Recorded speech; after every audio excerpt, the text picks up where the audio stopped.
Fed up with those baggage fees, long security lines, cramped cabins? Well, we found out you can enjoy luxury travel for the cost of commercial.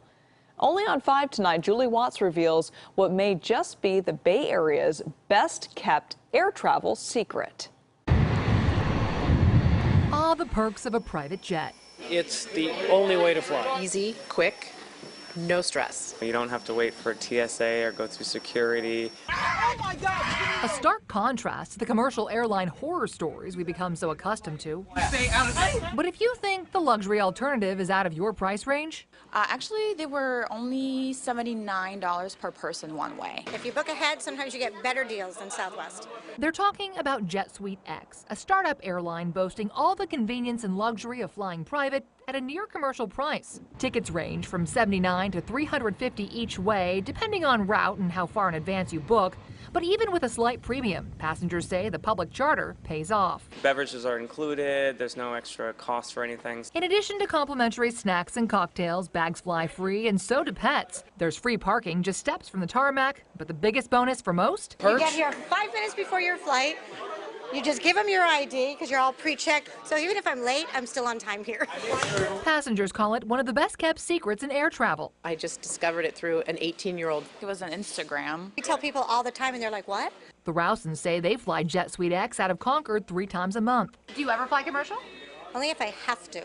The planes are refurbished and outfitted with 30 seats, boasting Wi-Fi, power, extra legroom, and no middle seats, along with luxury touches like wood paneling and upgraded labs. You're kind of a throwback to what air travel used to be like. How can you afford to do this? Well, you know, JetSuiteX's vision is to provide flying that moves people's soul.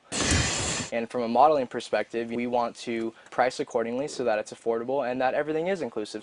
He says flying fewer passengers out of underutilized airports helps to keep costs competitive with commercial carriers. And JetSuiteX is not alone. There are a growing number of public charter startups on the East Coast, as well as several pricier semi-private membership-based airlines out west. It is becoming more common between airports that are either not well served or in communities that have a larger population base. CBS travel analyst Peter Greenberg notes these startups generally don't nickel and dime like commercial carriers, which have been increasing fares on their short-haul flights. Could you see this cutting into the commercial market? The only time the commercial airlines will pay attention to these startups is if the startups gain frequency. He says the biggest drawback to public charters, limited flights. JetSuiteX only offers a couple flights daily between Concord, Burbank, and Vegas, and the most popular route, the weekend round trip to Vegas, fills up fast and costs more. Which does have some concern the best kept secret in air travel may not stay that way for long. The more people start knowing about it, the more higher prices they're going to get. So Please do not put this on the air. Now, JetSuiteX is the first airline to fly scheduled flights out of Concord since the 80s. And the county says it is working to get more, not only for convenience for folks in the East Bay, but the airline and the airport bring in much needed revenue for the county. In the newsroom, I'm Julie Watts.